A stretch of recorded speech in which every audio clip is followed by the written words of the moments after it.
Good morning and welcome to Sunday Story Hour, where we share real life stories of how our guests have come to understand themselves in a more loving and empowering way through the lens of human design.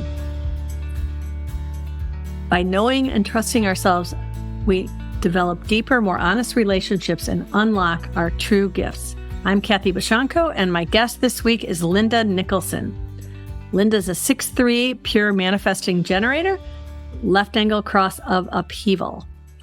And hi, Linda. I met Linda at the first conference I ever went to, and wow, what a breath of fresh air you were to me. I mean, not that anybody wasn't fresh. I just meant it was just I just really enjoyed all of our conversations and have ever since then. So welcome, Linda. Thank you, Kathy. And I enjoyed meeting you too.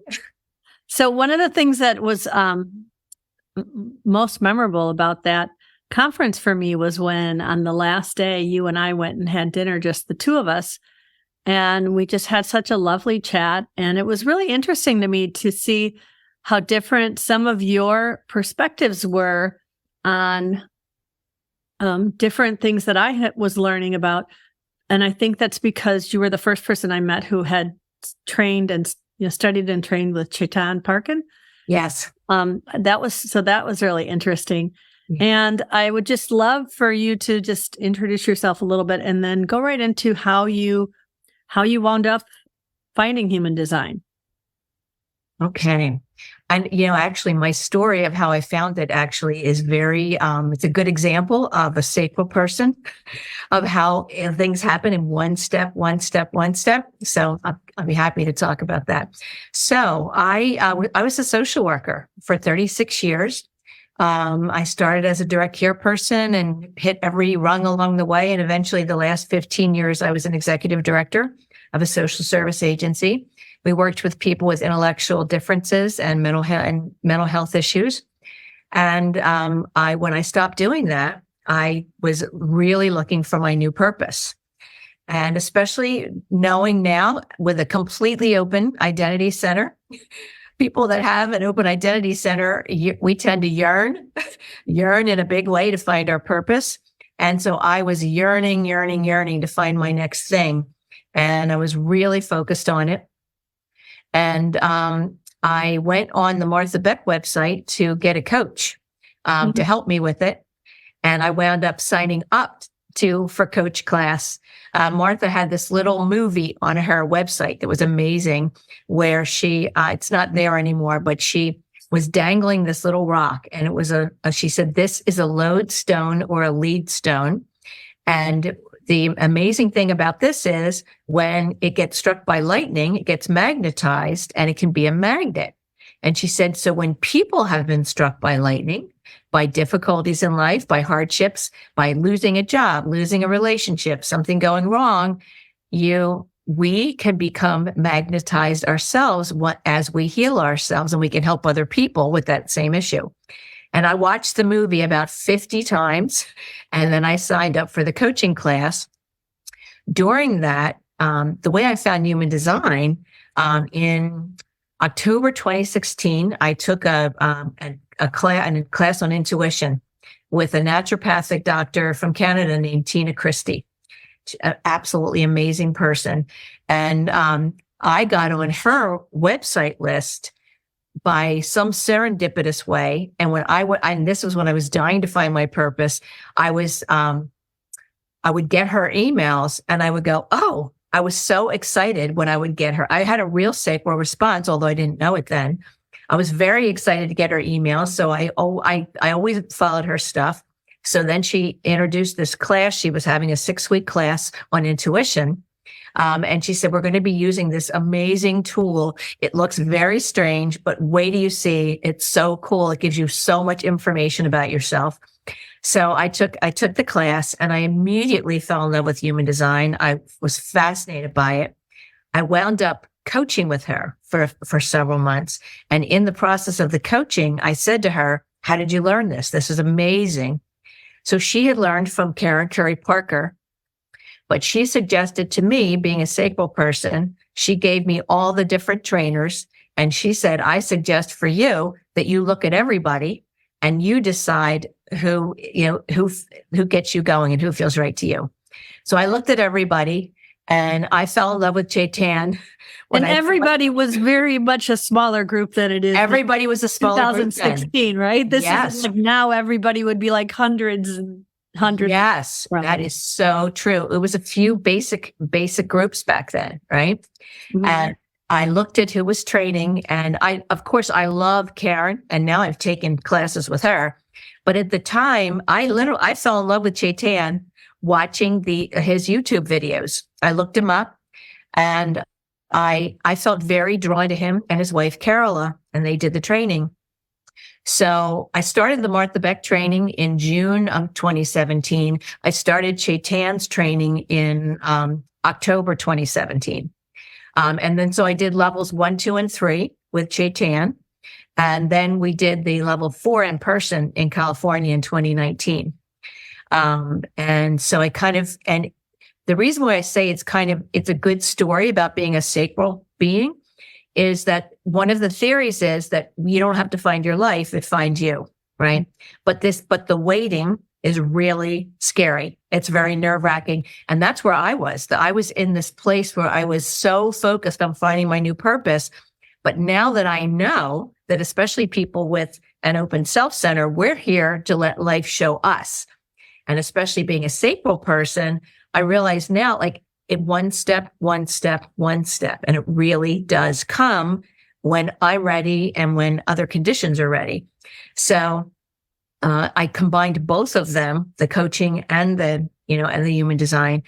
After the level 4 training in California, Chetan and Carola also had a group. They call it evolutionary human design. Mm-hmm. Karen calls it quantum human design. It's the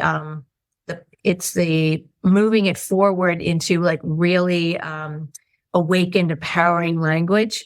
Mm-hmm. And so I took a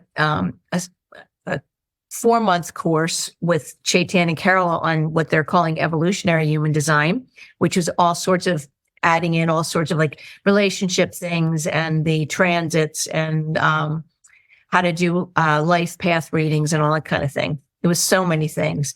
And then I mentored with Chetan for 6 months privately. And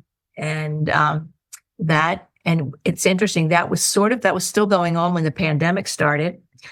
And so I did that. And then actually during the pandemic, I also started like just playing around and I took classes with Karen Curry Parker. I took classes with Jenna Zoe.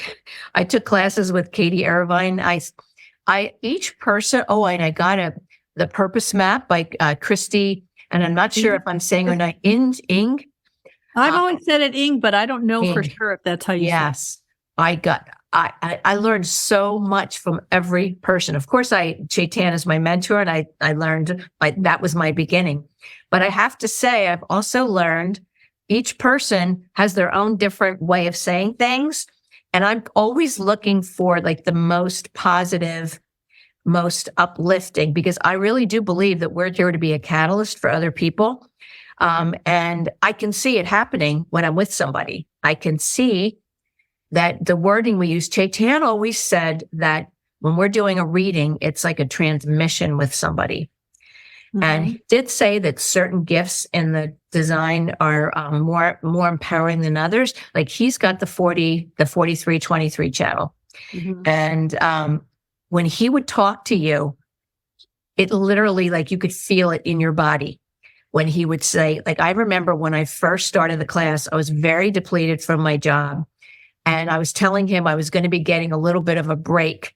And I was saying, I'm excited. I was so depleted. I didn't feel like a manifesting generator at all. And I was telling him, I'm getting a little bit of a break. And he said, well, how long of a break are you going to get? And I said, I'm not sure. And he said, how about for the rest of your life? And I still remember that moment because it was a transmission for me. And his point was that this work is supposed to be fun. It's supposed to be joyful. It's supposed to feel really good. And it doesn't mean that I was never going to do work anymore, but I wasn't going to do the kind of depleting work. And And literally, I remember that moment. And that was in 2017 that he said that to me. So I love how Chetan says that when we're doing a reading with somebody, when we're doing coaching with somebody, it is literally a transmission. And I believe now that it's all in the person, it's all there, whether we know it or not. And we can be like a catalyst and a messenger to kind of wake it up in the person to help them see it too. Yeah. And, that's so beautiful. And as I'm sitting here and I'm thinking about this, I'm thinking about that day when we were having dinner and you looked at my chart. And I just remember how you made me feel so like it's this idea that, everything I already knew about myself, that the world had been telling me I needed to change and to fix. You were like, oh, wow, look at this. You're this way and you're this way. And you made it seem like you acknowledged it as the gift that it really is in a way that was like so empowering and just it really was something that made me feel. And every time I talk to you, you do the same thing. And that's really a beautiful gift that you have embodied in a way that is, very, very, very memorable. I mean, you're someone, you don't have a strong social media presence, so I don't see you often, but I think of you often. I think of the things that you have said to me in a way that has a real lasting impact. And I think that's something that's inspiring to me also. Like, I want to make sure that as I am telling people about themselves, that I'm doing it in a way where they see that they are a once in a lifetime cosmic event, right? As Karen likes to say, Yes. Yeah. Well, makes me feel so good, Kathy, that you remember it like that, because that is literally what I think my job description is. I went to see Esther Hicks channel Abraham. I did an Abraham Hicks cruise right before the pandemic. And somebody got up in the chair and said to Abraham, I'm a coach. What is the best thing I can do for somebody? And Abraham said to him, see that person through Source's eyes, and hold that. And my conscious sun is in gate 18. And I love the gene keys too. And the gift in the city of gate 18 is seeing the truth, the wholeness, the true potential of that person, and holding that light for them, like being that candle holder and holding that light, and then holding it and helping them to see it too. And so that's literally what I see as my job description with what I'm doing. And they said it's really important to align ourselves first.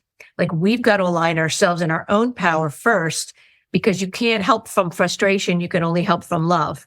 So the goal's got to be to see that person in who they truly are, not with whatever challenges they're presenting or whatever they're going through, and doing the same thing for ourselves, and I think that's the goal of it, to see the truth of that person, and to see them in their highest light, and to hold that in, and we believe it so strongly that then they do too. Yeah. Yeah. And I just really want to pause on that, because that's a lot. Like, it's important, right? Yeah.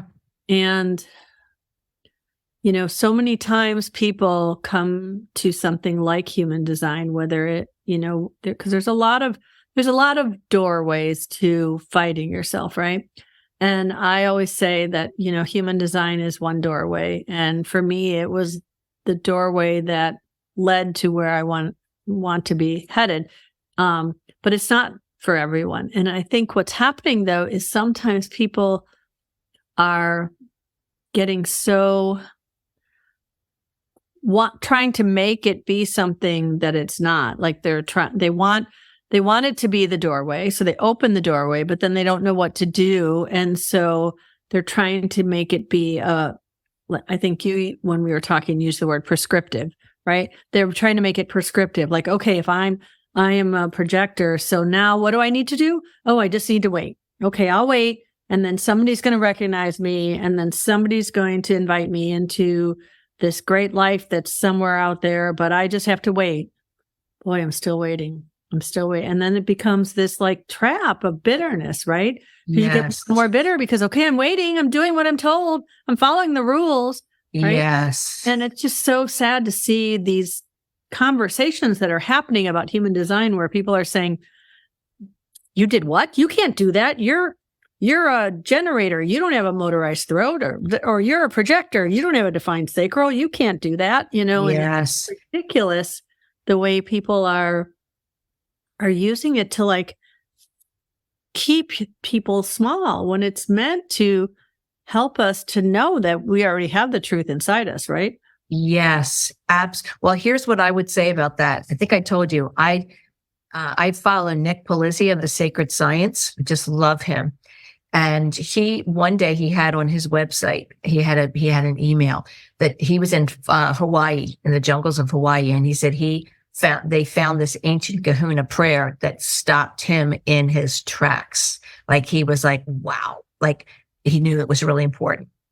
And the prayer is, take all that I say and toss away without a thought, all that does not strike within you a recognition.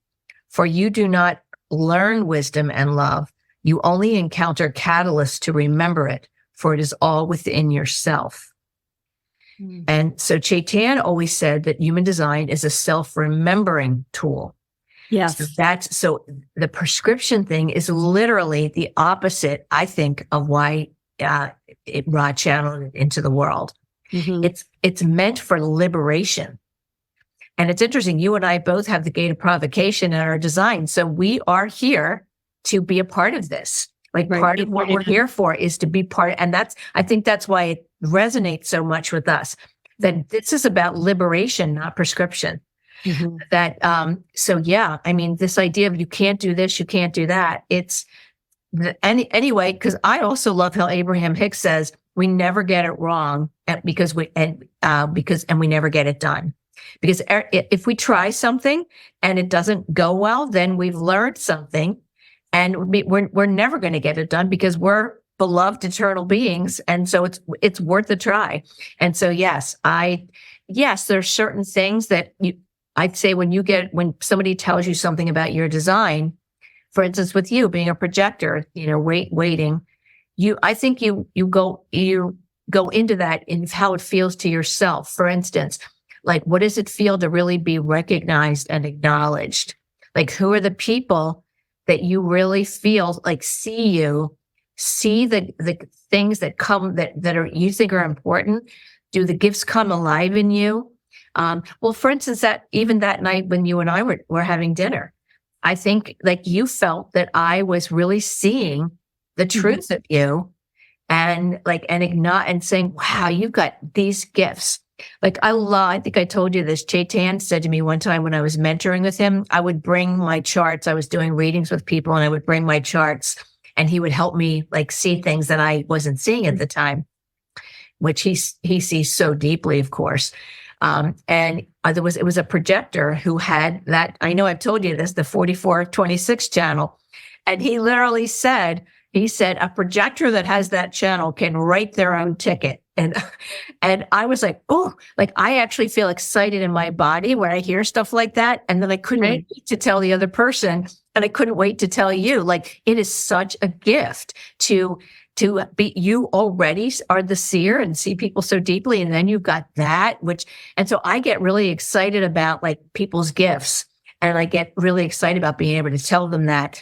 So that's what my focus. Like, I love to take a look at the gifts and to relay them to people and have people see them through my eyes, rather than, you're right, like this thing about don't do this, don't do that. That's really the opposite of why it came into the world. Right. Yeah.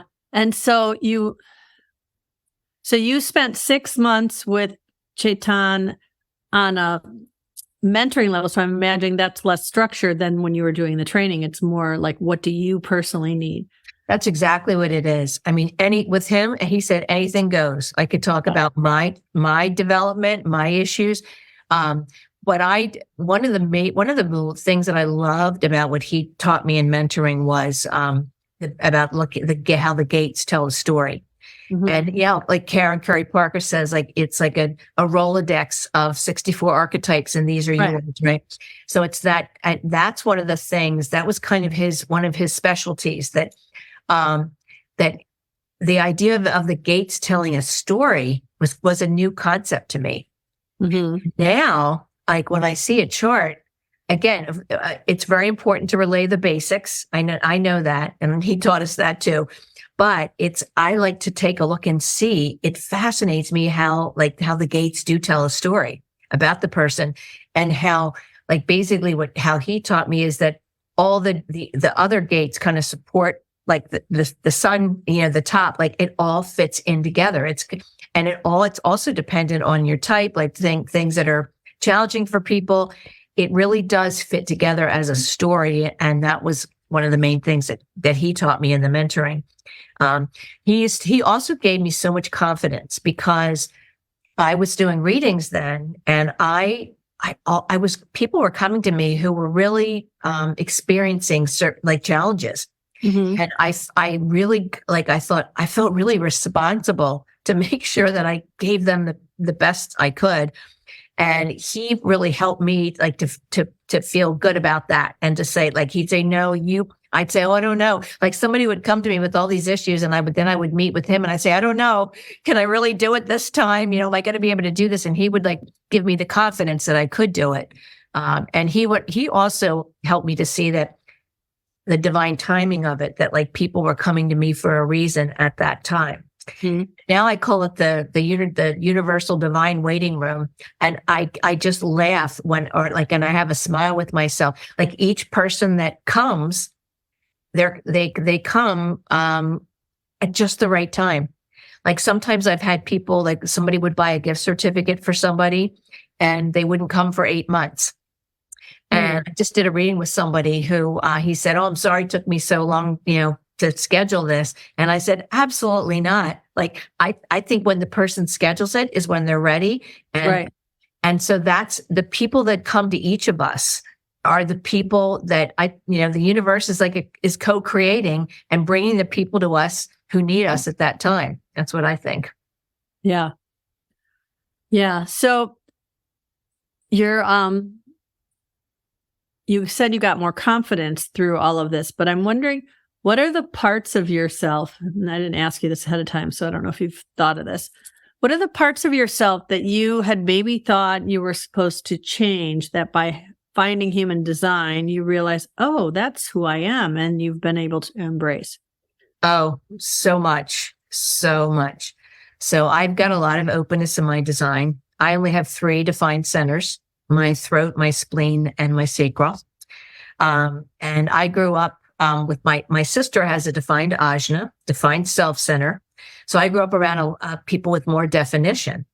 Right. And especially, I have a completely open self center and a completely open heart center, identity center or G center, whatever. And I noticed that I would be different depending on on who I was with. Right. And in some ways, I kind of saw it as my superpower, like the fact that I could fit in with lots of different people. But I also thought there was something wrong with me, seriously. I used to think, where is my integrity? Why am I so different depending on the person? And I could tell that and again, part of me thought it was my superpower, that I could kind of morph myself depending on where I was. But part of me thought there was something really wrong with me. And I would look at other people and think, why are they so solid and why am I so loose, so flowy? The mind center, this idea of being sure of your thoughts, being the one who's locked down sure.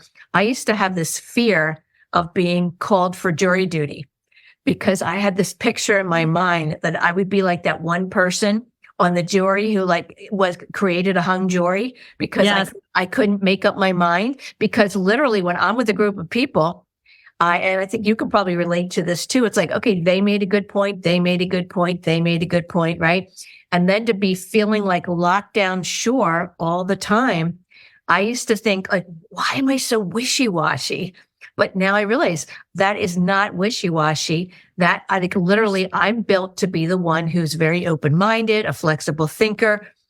And like the thing that you and I have joked about as far as like being in conversation and forgetting things, my friend and I, she also has an undefined ajna. She calls it follow the butterfly. So we'll be in conversation and we'll be talking and it's like, and then like, oh, and then this, right? We're a little distractible. Yeah. And then we can't remember what we were going to say back here sometimes, right? Yeah. And now I think it's funny. I just have a laugh at it and I used to think like there was something wrong with that. Mm-hmm. And so that's part of my my unconscious earth is gate 38, which is the I call it the sacred. I love how I got it from somebody, the sacred warrior. So people, and I love how Richard Rudd says the unconscious earth is like your purpose essence. So it's like the essence of what you're here for. So and one of the questions you ask when you have that gate is what bothers you about the world? What's important to you? What do you value? It helps you focus on like, what's your mission? What are you here to do? And for me, homogenizing, like everybody has to be the same because I always felt like there was something wrong with me because I always felt so different. And especially with the 6'3" profile, right? Like, really felt different. And the other thing that really bothers me is pathologizing. Like when people like pathologize somebody and say there's something wrong with them for being how they are. And I think that's because I always felt there was something wrong with me. And when I did coaching to help me figure out like what I wanted to say on my website, one of my messages was, you don't need to be fixed. Your design is who you're born to be. And I think the reason why that is one of my points is because I always felt like I needed to be fixed. I felt very different. I have an undefined solar plexus. I only have one gate. I have gate 6 in the solar plexus. And I think I told you this, and I don't know if Chetan would mind me saying this, but one time when we were talking about my design and other people, I was getting a lot of people that had an open identity center, open heart center, and open solar plexus, just like me. And Chetan said to me, truth be told, I call that the heartbreak hotel design because you have to be very careful about what relationships you get into because we can have difficult relationships because we tend to be very adaptable. We tend to be people pleasers. We don't always know our worth, and so that combination. But he said, don't ever tell anybody when you're doing a reading, don't ever say that. But honestly, I told him, I said, that actually was so validating for me and it explains so much. Yeah. And I didn't feel badly at all about that. It really gave me a good heads up that it's not like my history of relationships. It doesn't mean there was anything wrong with me. It just meant that this was my life journey to address these things. And so that I found that very helpful, actually. But you can see where with the way people are with the limitations they take from things, where some people, if they're in the wrong headspace, will take that and say, oh, I've got these 3 open centers. I'm screwed. Yes. I'm doomed to always be brokenhearted. Yes. And that's that whole prescriptive idea that people see things as, prescriptive in nature instead of really, like this idea of it being a way for you to contemplate your nature and find your own truth in a way that's empowering. And that's not always easy for people to do. And I do worry because when you we're going back and you were talking about how this person said, here's the teachers you could train with back in 2016 or 17 or whatever that was, that was a handful of people. And now when people are looking at that, there's all these people out there who are teaching people the mechanics and not even the mechanics, the labels of human design that haven't even really embodied it themselves, right? And they're so excited about this knowledge. And I can speak from experience. It's really easy to get caught up in the learning of human design, right? Yes. And Yes. there's, so really knowing how people need to know that they've had that personal transformation themselves, and that whenever they're conveying anything, it's coming from that lens of how can I empower this person to have their own personal transformation, not how can I tell them, oh, you can't do that. Right. Yes, absolutely. And that is that experimentation, that practice is such a good point. And that is hard. So one of the big things we talk about in human design is how it is very layered and complex. Yeah. And where do you start first? And I mean, Christy Ing says, start with what resonates with you the most, and then most people will say, start with your type and authority. Like that's the most important thing to practice. And I do think that is true. And I have to say, I think when I first started learning this, I loved it so much. I think I was learning it and not actually practicing it and embodying it too. And I think some of that is my open self-center. I was so focused on wanting to find my purpose that I wanted to learn it as quickly as I could. And I don't think I realized that I was learning it more than I was actually embodying it myself. And that took a while to really, and Chetan actually was in the mentoring.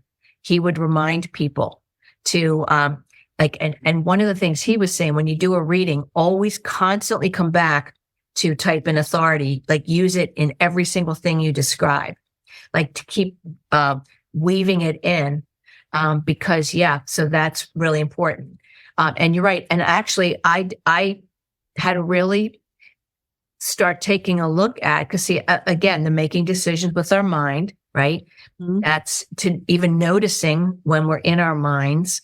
And in my Martha Beck coaching class, Martha really focuses a lot too on the body wisdom, like making decisions with your body. We hear it over and over and over again, but I'm one of those people, I have to hear things a lot. Like I listen to podcasts every morning when I'm getting ready, like whatever, a human design one, I listen to Abraham Hicks a lot. I need a lot of repetition to be able to do something. And so I practice it. But again, for me, again, being a big people pleaser and somebody who's in my head, getting down into that gut, sometimes I really have to focus on it. And it's been quite a journey for me. When I first heard that I was a manifesting generator with sacral authority and it was explained to me, I thought, okay, I'm completely screwed here because I didn't feel almost anything in my body. I was such a people pleaser and such an other focused person that I literally, it wasn't meaningful to me. I didn't get it. Or I thought I was sort of like missed the boat and I didn't know if I'd be able to ever do that. And it's been years of practice for me. So what would you say to someone who's in that same situation? Because I know a lot of people who first find out about their sacral response and they're like, I don't know what you're talking about, right? Or they're like, maybe, and they still don't know how to tap into it. How did you tap into yours? Do you remember the steps you took? Well, when I first learned about sacral sessions, so you sit with somebody who you trust and have them ask you yes or no questions. I have to be honest with you, that actually didn't do it for me. Right. So for me, I had to start with learning about why we don't make decisions with the mind. And that maybe because I have a lot of logic in my chart too, or this is the way my mind works. I finally got it when I learned that the reason why we can't make decisions with our mind is because it's based on duality. It could be this or it could be that. So our minds are a brilliant tool that is kind of like our own personal Google, basically, that comes up with all the possible options. It analyzes, it strategizes. So our mind lays out all the options, and then we go to our body to actually make the decision. And so I know now when I'm trying, because I always learned to make decisions by weighing the pros and cons. Yep. I make a list of all the options and you go with what is the most logical. Ask other people for their opinion. So when we're doing all of those things, we're in our minds. But that's how I learned to make decisions. So the first step for me had to be to really get why we don't make decisions with our mind, that it's a binary, it's like binary computer, and it could be this or it could be that. One of the things that Martha Beck taught me was Martha Beck loves, God, I can't think of her name. She is a Harvard scientist who had a stroke, and she damaged part of her brain. Jill Bolte Taylor. Jill Bolte Taylor, I think. Yes. Martha had us watch her YouTube, and she talked about how when she had her stroke, and of course she was this very logical, very science-based Harvard scientist, and she damaged the logic parts of her brain. And she talked about how decisions were so much easier for her. And Martha, like in her book, The Way of Integrity, her newest book, talks about that there are studies that show when people damage the logic part of their brain, they can actually tap into their body wisdom easier and could make and find decision making easier. When people damage the feeling part of their brain, they dither back and forth, back and forth, back and forth, because now we're stuck in that binary computer, basically. So for me, that learning that when I'm in when I can feel it now, when I'm in should I do this? Should I do that? And it's like a stuck feeling. So I'm weighing back and forth, or I'm shooting myself, or I'm future tripping. That's another big one that I do. I'll say, if I do this, then this might happen, then I'll, meet this person or this, and then I know, oh, wait a minute. Like, so future tripping, we're in our minds, shooting, we're in our minds. Or one thing I learned from Jenna Zoe, ask yourself why you want to do something. So why is that a good idea? Why do I want to do it? And if I can lay out all the logical reasons why, then there's a good chance I've been in my head, not in my sacral. So that was the first step for me, to learn all those ways that I'm stuck in my head so that I can notice that more. And then to literally, the next thing that worked for me was to do the sway test, because, I would do the thing where I would stand up and I would focus on my gut, and I would see what I felt, and I would see if I went forward or backward. That sway test got me connected with my gut. And what I found, that being a people pleaser person, like when I would do the sacral sessions with somebody else, unbeknownst to me, kind of unconsciously, I would be thinking like, again, open self, open up, I guess I was trying to think like, what's the right answer? How can I please them? Yeah. So I find that getting out of other people's aura, sometimes it's easier for me to feel myself since I'm so open. So that I have to be by myself sometimes to actually really feel it. That's, I found that, now obviously I don't have a defined sacral, I'm a projector, but I've found with clients that sometimes I will try to do a sacral session with someone to help them get in touch, and they just are too in their head. They can't connect, or they've got splits that keep them. And so I actually wound up making a video that I have on YouTube, and I'll drop the link in the comments later, but and in the notes on when this is on YouTube. But basically, it's just really simple questions, and it's me just sitting and asking them at a kind of steady pace where they can just feel it, and there's no pressure because there's no live person sitting there waiting for their response. And they're just simple things like, are you sitting down? Is it raining outside? Those sorts of things. So they can just kind of feel into their body a little bit, because so many times people get in this like, am I doing it right? I can't do it. See, now they're going to think I'm a failure. And, or they want me to say yes. They want me to say, oh, no, I said yes, but clearly the answer is no. And now they're judged. There's all this mind stuff that goes on when you're with another person trying to do a new thing. So. Exactly. Yeah. Kathy, that's brilliant. Yes, that's exactly it. That's what happened to me. Yeah. The other thing that helped me too was to tune into when I'm actually excited, because when I start with the more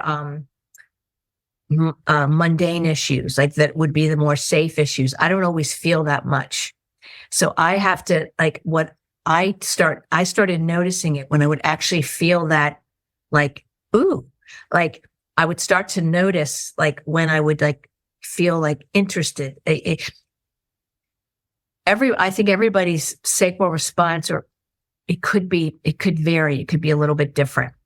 And so what that is for each person, like when I first learned about it, I actually didn't connect with it that much. I didn't get like the turn on. It took me a long time to practice it and like to hear different ways of saying it. Like in the 60s and the 70s, like that turns me on, right? Right. Like, so that, I think that turns me on. Like, that's like the sacral motor, and so for me, I started noticing like what makes me sit up straighter, and when I would feel excited, and then I would tune into my gut and I could actually feel that. And so it took a lot of practice. And like the questions for me of, do you like coffee? Those actually didn't do it for me. For me, I think since mine was so tamped down, it had to be something that I actually felt excited about, that I could really feel it. And then the more I tuned into it, the more I then could connect on the more mundane things too. Does that make sense? Yeah, that does make sense. It's interesting because, you were talking about the swaying, right? And my sister, Barbara, when I had her on, she was my very first Sunday Story Hour guest. We were talking about muscle testing and how a precursor to learning some of the other ways of muscle testing is the swaying. And as a non-sacral emotional authority, sometimes my swaying, I wind up just doing this for a while. It was hard it didn't have the same response, but her as a pure manifesting generator, and her 3420 channel is, in the design. So it's in her body for sure. Right. And so there'll be times where we're just talking and she'll I remember a couple of times where she was walking and I asked her a question and the answer was such a strong yes that she almost fell forward. Wow. Her body just so strong. Wow. Right? Yeah. And then it was interesting because recently I heard Karen say that's the 3420 manifesting generator will have such a quick and strong sacral response that it will pull their whole body forward more so than even a sound sometimes, Yes. Yeah. What I also noticed about that, when I'm hearing, listening to a lecture or hearing somebody talk, I find myself going, yeah, yes, oh yeah. And I finally just connected that, I think it's that 3420 that I'm going, yes. Like what you're saying is exciting for me. And it's kind of like coming out, it's coming as a movement and an utterance. And I never knew why I did that. And now I know that's what it is.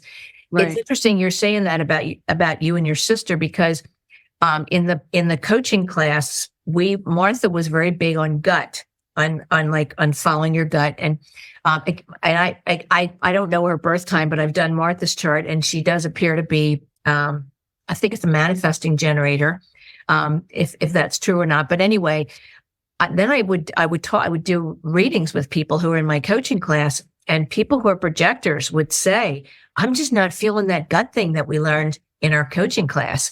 And I would say that's because 30% of the world doesn't have that response. Right. And that's one of the things I love about human design so much, that it really does. It helps us see that we're all so different. Mm-hmm. And it helps see the nuances of that. Well, it's why am I not having that? Look at my sister's having this big response. Why not me? And that's why I love it, because it shows this is why, and you're different. And this is what you have as your gifts. And I like the thought of that. This is what we picked, right? That this is the vehicle that we all designed, that we wanted to experience this lifetime in. And so this is what we picked. Now it's interesting. My husband, that's a little too much for him. He'll say, I think that's where he'll say, I think that's going a little too far to think we picked it, but I absolutely think we did. I do think that it's not like we certainly have free will and our life is open, but I do think there is a rough blueprint of the things our soul wanted to experience in this incarnation. And I think this is the vehicle we picked. That's another thing that really helped me too. Because again, I always felt like an odd duck. I always felt like I was really different. And knowing that this is what I picked and really focusing on the gifts of it And that's what I like to do with people. Like, for instance, like the completely open self center. And Robin Wynn really helped me with this too. Robin Wynn's book on the centers. Robin has an open self center or an undefined self center. And she talks about how painful it was for her as a child.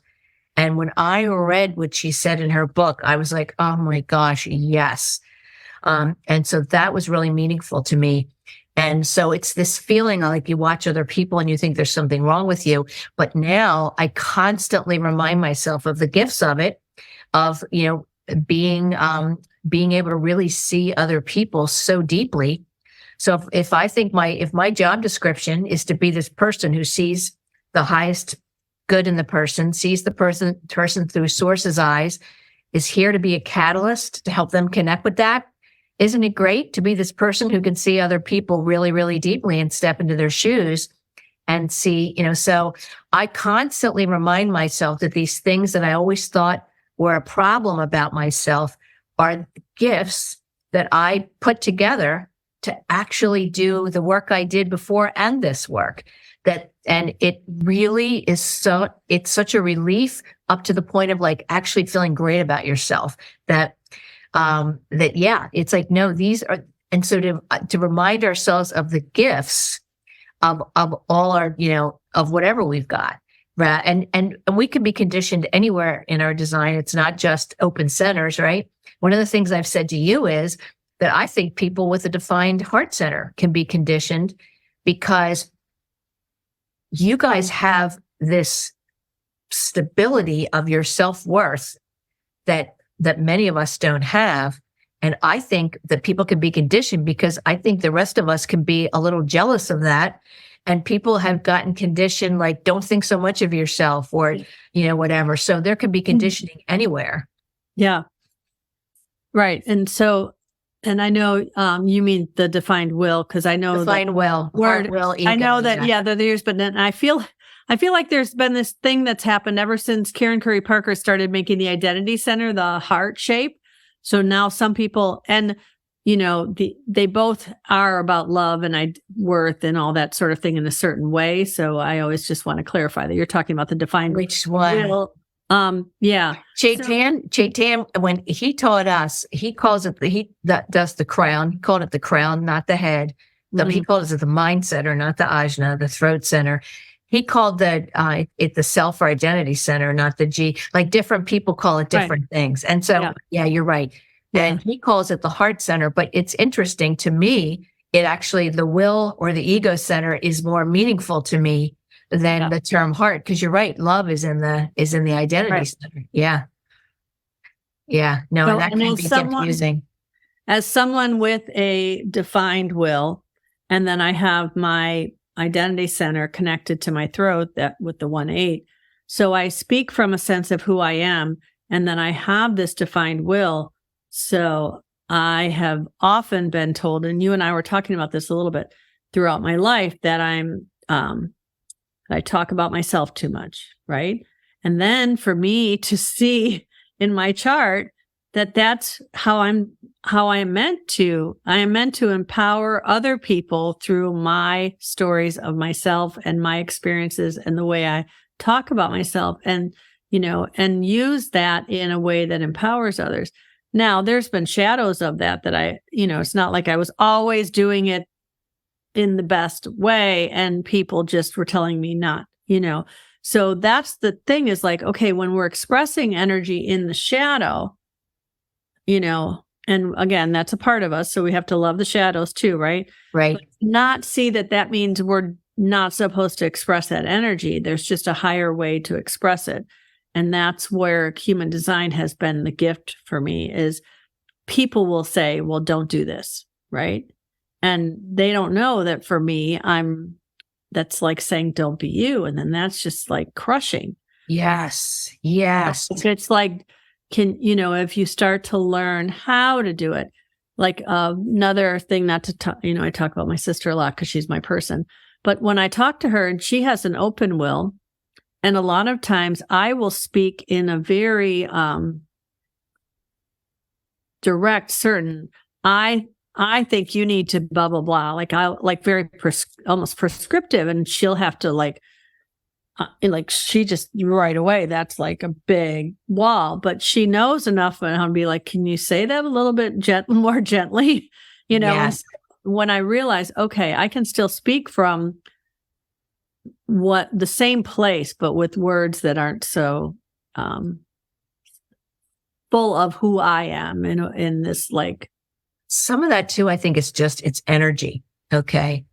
Like, I think I might have told you this, like when I can actually, when I'm physically with somebody and even sometimes on Zoom, Yeah. I can feel their energy since I'm so open. And so if I'm with somebody with a defined will center, and especially if they're really focused on something, or even the solar plexus, and especially on the more passionate channels, that, I can feel like a wall of heat sometimes coming toward me. And, but the thing is, I remind myself, it's not my energy, it's theirs. And so sometimes it's a question of what is too much. But again, it's good that she can tell you that. But see, for you too, you've got that 4426 channel. I think I told you that Chetan calls it's the creative enterpriser, but he also calls it the heartache healer. That people who have that channel can literally see what other people are doing that might not be right for them, or you can kind of help them, connect them with their heart of hearts, with their dream, and say it in just the right targeted way that awakens that in that person. Mm-hmm. So when you were saying like you'll be saying this to your sister, I think you should do that. So it's the defined will center and you speaking from your self center, but it's also that amazing channel where you can literally see what other people need, and so you're passionate to use it. Right. Like, yes, I do. Sometimes when I'm with somebody who's got that, I can feel like it can feel, if the person's not open to it, it can feel like pushy energy. It feel bossy. It can feel bossy. Yeah. It can feel like too much. So it's kind of it's noticing that. But again, it's modulating that, but it's such a gift. Christy Ng calls gate 26, like people will call that, like it's called the trickster, it's called assimilation. Christy calls it the champion for people's dreams. Oh, okay. And I really connected with that. I love that. Like, don't you, like that would be you. Yeah. Right? Yeah, for sure. And so I think that's a great gift. So it's, yes, but it is but that would be the conditioning of a defined center. Because when I first learned human design, I thought we only had conditioning in our open centers. And I was like, oh, poor me, I'm so open and life's been so hard and that kind of thing. But we can have conditioning anywhere. And so it's literally the conditioning teaches us that how we are isn't the right way to be. And the whole point about human design is teaching us that this is actually how I'm designed and how can I use it in the highest expression. Yeah. Right. Yeah. That's been the biggest part and the whole, going back to what we were saying before about the idea of really embracing it as an experiment more so than a body of knowledge. Because one of the things I often will tell people is I think kind of the purest part of my experiment was when I wasn't sure I believed it and I kind of put it off, but it kept coming up in hindsight, right? So it's like, oh, I heard about this thing. I thought it was really interesting. A lot of it resonated, but then I started reading things that were just too, my ajna couldn't be certain about them, whatever. And I put it aside. And so then I kept going back after something would blow up in my face. And I would be like, well, yeah, because you made that decision like that. And you're supposed to wait till you have clarity. You were super mad when you decided to do that, or you were super happy and excited and you didn't think about, whatever. And so there would be all these things, or like you initiated that. You didn't wait for somebody to invite you into that. And then, so that was all very pure, just like noticing it. And then when I started to really decide to get into it, then I started thinking too much about it, like trying to manage my life through it in a way that became difficult. It came like using my mind to try to do it, especially because I don't have that sacral in the moment response, right? Yes. And so I think a lot of projectors can get really stuck in their head trying to figure out what it means to be a projector instead of just feeling it. And so then the key for me, this big switch came when I finally got this notion of just observing. Yes. And seeing and saying, isn't that interesting? Yes. Then no judgment. It was like interesting became my word. Yes. Yes. Well, I mean, one of the things we learn is that being the compassionate witness, people call it the sacred observer, where we just kind of look at ourselves. There was a neurologist called Oliver Sacks. He's not alive anymore. He called it being like an looking at ourselves like from the angle of an anthropologist on Mars, like to say, oh, isn't that interesting what that human is doing? Rather, and like it gives that distance, and like to look at ourselves with compassion, with just curiosity, compassion, and even humor. Right. And Chetan was very big on having a good laugh. And I am all for that, because that lightens our vibration too. It takes the seriousness out of it. Like to laugh at ourselves and say, oh gosh, there's that again. Like being a 6-line profile. My husband has this joke with me, like when we go for a walk in the neighborhood in the morning and I see like somebody's Amazon package is like, it fell off their property. It's in the street. I'll be like, oh, we got to move that because that's going to, and he'll joke with me. Like I notice things. Everything is my responsibility as a 6-line profile. That's part of your 18 too, don't you think? It's part of the 8. Yes. And he jokes with me. He'll say like, we're going to put that on your tombstone. It wasn't my responsibility. But we laugh about it. And it lightens it up, like to note. You're right, to notice those things, and then to say, what did I learn from it? As we'll see too, with me, with having a 3 in my profile, like I definitely had a huge trial and error experience my first 30 years. And I mean, I was the kid that tried to get in the baby crib. When I got a baby crib for my dolls, I tried to get in the crib too, and I pulled over the whole Christmas tree on myself. And then every year, we would tell the story of that. And so a 3rd-line person can kind of grow up feeling like they're a screw up because of all the mistakes they made. So, and then everyone keeps repeating those stories as like in humor, but it's like you become known for all those things, right? Yes. And then it can become your identity. And with me, with a completely open identity center, that was I kind of thought I was a bit of a screw up. And Jenna Zoe says that around your Saturn return, so around the age of 28 to 30, a 3rd-line person starts to realize, or a 6th-line person that had their first 30 years, like a 3rd line, starts to say, I think you actually start to see I am wise. And that actually did happen to me. Like, so I thought I was such a screw up. I did all sorts of things. But then I started realizing once I had the Saturn return, I actually started seeing that I did have wisdom. And then it's a building process. Yeah. Well, we are officially at the top of the hour. And so I have not seen any questions come up in the comments, but I could talk to you for about 6 more hours. And you are, like, people tell me I'm an encyclopedia. You're an encyclopedia. I just feel like you just can spout out names and references and stuff. And I'm, maybe that's a 6-line thing too, because we always think of that being a 1st-line person. But I really want to thank you for this time and sharing your wisdom with everyone. And if people want to connect with you, what's the best way for them to do so? I have a website.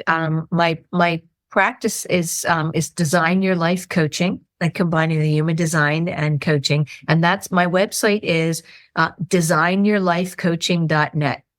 Okay. And people can set up I actually, believe it or not, I'm still really old fashioned. I set up my own appointments. I know I need to get into the acuity scheduling thing, but I haven't done it yet. So you can contact me through that website. Okay. So yeah, and that's, and I know you're not really, on social media much, but,